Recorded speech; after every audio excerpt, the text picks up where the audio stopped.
What's up everybody, it's N55 Morris back with another video. I know it's been some time since I made the last one, but as you can see we are in my finished garage now. I shall show you guys a little bit around, but if you guys want a full garage tour, let me know down in the comments and I'll for sure film it for everybody. So today we have the top 5 things you should know before you big turbo your car, just like my big boost 3.3 plus F30 N55. So without further ado, let's get right into it. In no specific order, here are my top 5 things you should know before you big turbo your car. So number 1 is know your turbo and your power goals. So I say that because if you're only aiming in that 400 wheel, 450, 500 wheel mark, stuff like the Pure 500, of course within the name, and the Shuriken N55 Plus will be more than adequate of hitting your power goals. These are a Supercore type style in the Pure 500 and like the Shuriken N55 Plus, and he just released a new iteration. Will hit that 450, 500 quite easily. Not only that, these are a drop-in type style, makes it very easy for removal and for install. So I know Keys did a video way back in the day of the Pure Stage 2 on his N55. Basically that video will remain true until this day if you choose a hybrid turbo. Once you start going to that 550 wheel, 600 wheel and above, you have to kind of aim towards what I went. So I went a big boost kit, 3.3 plus to be specific, 61, 64. I can't recommend the kit. As you know, they not really selling much N55 stuff, as well as the customer support is not really there. So pick another full frame. So I do know you have your custom local guys, as well as I think DrivenWorks is coming out with a new one. 4N is another big player. I know that is quite a chunk of change. However, these are all great kits and you should consider them depending on which power goals you do. All right, number 2 is know your tuner.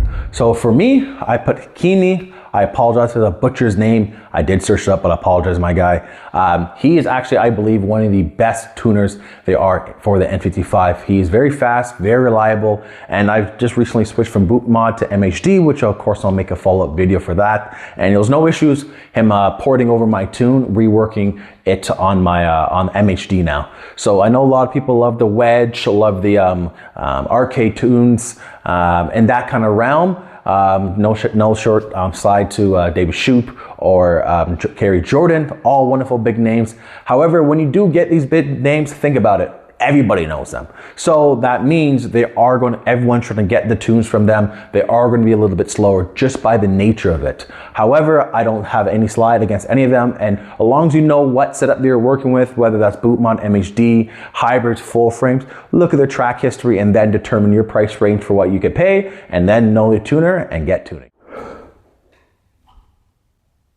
Number 3, this process is going to be very, very long. Please do not big turbo your car if you think you're gonna slap it up in a week and then have it running all the max power you wanted right off the rip within the week after. That is not gonna happen. I'm sorry to tell you. It is now over a year and some, and I'm still dialing in this car, as you know. Whether you're fighting through boost leaks and pop couplers, whether you're fighting with wastegate calibration issues, that's if you are still using the OEM wastegate like I am, but this is a very, very, very long process. Trust the process, however, it is very fun, so please enjoy it as you do so and getting all the logs and reviews from you and your tuner. Number 4, please have somewhere to log and record. So that means if you're doing street tuning, which most people do because most people don't own dyno, you probably have to be doing logs on the street, 3rd gear pulls full, 4th gear pulls. So for one, actually use a closed course a lot for my logs. As you can see, I went to that official racetrack event. I never posted a video, but I did tease a little bit on it. However, please do know it takes time. Please do not risk and endanger yourself on the public street doing 3rd gear logs. And in this car, 3rd gear is about 150, and sometimes you do 4th gear log, which is probably about 200. So I've been personally sliding for the closed course situation, if you know what I mean. But please be careful when you do this. However, the other option is dyno tuning. A lot of the times tuners don't prefer dyno tuning right off the rip because, like I said, you're going to have couplers pop off, wastegate issues, blow off valve rerouting. You have a lot of different things that you have to work through first before you could probably sit on a dyno for a couple hours and just go ham on it. It's going to cost some money like that anyway, so you probably have to pay 200 and some bucks to go on a dyno and then again and again. So you might be who knows, up to $1,000 just in dyno rental. So understand what you're trying to do and what you're trying to accomplish, and of course the area you are trying to do your logs on. And to close out this video, for number 5 is understanding the risks. What I mean by this, the N55 came from the factory running 300 horsepower, and B58s and like the regular 340s came with 320. Whatever your engine, N20, a different platform, so on and so forth, it left the factory with a certain rate of horsepower so it could operate for a good long time as well in the safe conditions. You have your off-the-shelf tunes, so for N55 electronic wastegate, it's around that 400, put some E, you get some 400 wheel now, so let's estimate around 450.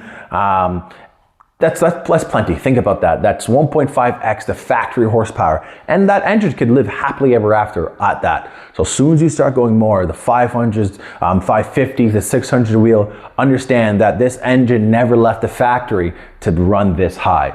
So depending on what happens, whether you really want to push it and run lean a little bit up top, or whether you're just running a crazy amount of boost, crazy amount of timing, there is risk that you could not damage drivetrain components such as drive shafts, transmissions, but of course catastrophic failure to the engine. So I want you guys to really understand that, and if you're willing to do this, like myself, I do have a daily driver, shout out to Honda Civics. It's quite reliable, so what times like I'm working on boost leaks and such, I do have time and a reliable way to get to and from work. So please do consider the risk of this. That's all I have for today. Those are my 5 things to consider when you big turbo your car.